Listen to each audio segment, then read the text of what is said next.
South Carolina's barrier islands are steeped in our nation's rich and diverse history. Inhabited for thousands of years by Native Americans, the abundance of wildlife and fish made the islands a desirable place, and the people of the land lived and thrived. Discovered by Spanish explorers in 1514, Beaufort County was the site of the second landing in North America by Europeans. Attempts at colonization failed until the British successfully founded Beaufort in 1711. The European settlers found the fertile soil perfect for farming and grew indigo and rice and eventually Sea Island cotton, which brought enormous wealth to Beaufort and the surrounding area. Large plantations were built on the backs of slaves.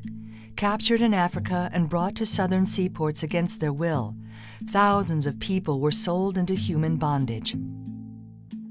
They toiled under their masters on large farms, and the slave-based agriculture helped to make Beaufort one of the wealthiest cities in the United States.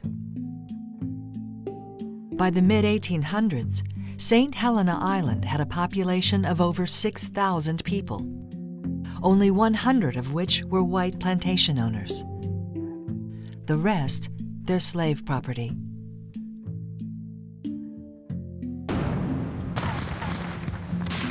When the Civil War broke out in 1861, the white planters, fearing the advancing Union soldiers, fled in what was called the Great Skedaddle.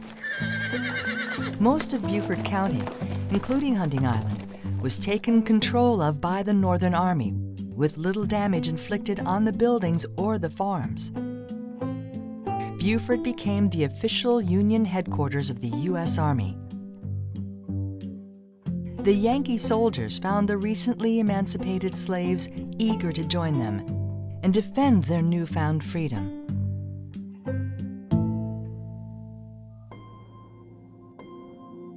In 1862, missionaries from Pennsylvania, Quakers and abolitionists, arrived in the region and established the Penn School.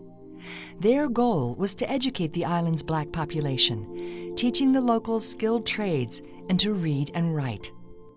The historic Penn School, now known as the Penn Center, still stands today as part of the U.S. Park Service's National Reconstruction Era monument that honors the first place in the U.S. where slaves were freed.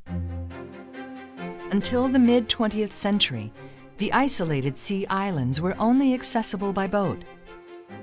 Locals rowed across the water to hunt the island's plentiful boar and deer, and the area became known as the Hunting Islands. Good morning, Seymour. Good morning, Mr. White.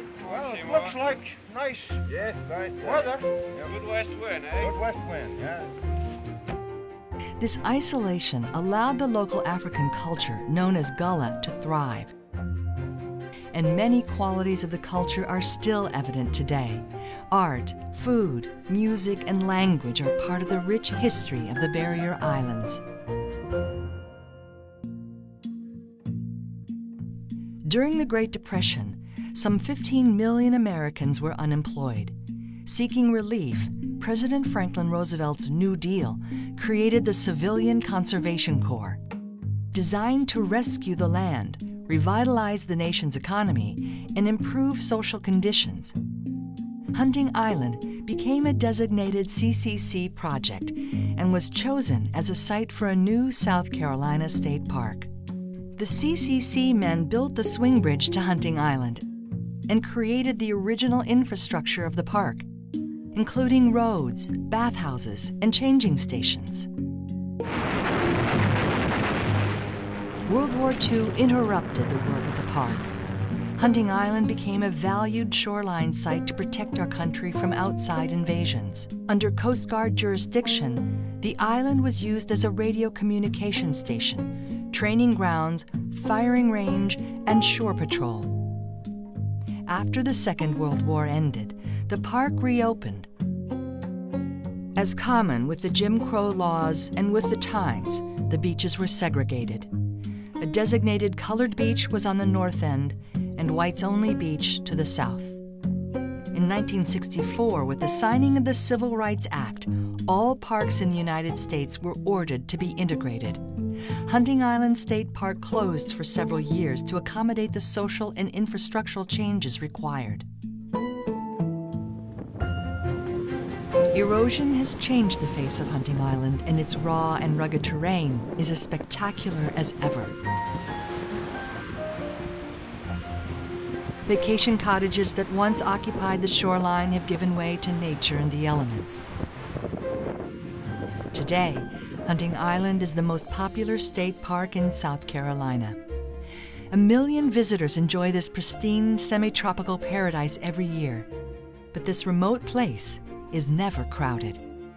With 4 miles of white sand beach, 8 miles of hiking and biking trails, several small lagoons that evolve as hurricanes and weather patterns lash the island year after year, and one of the few historic lighthouses in South Carolina visitors can climb, there is plenty to see and do.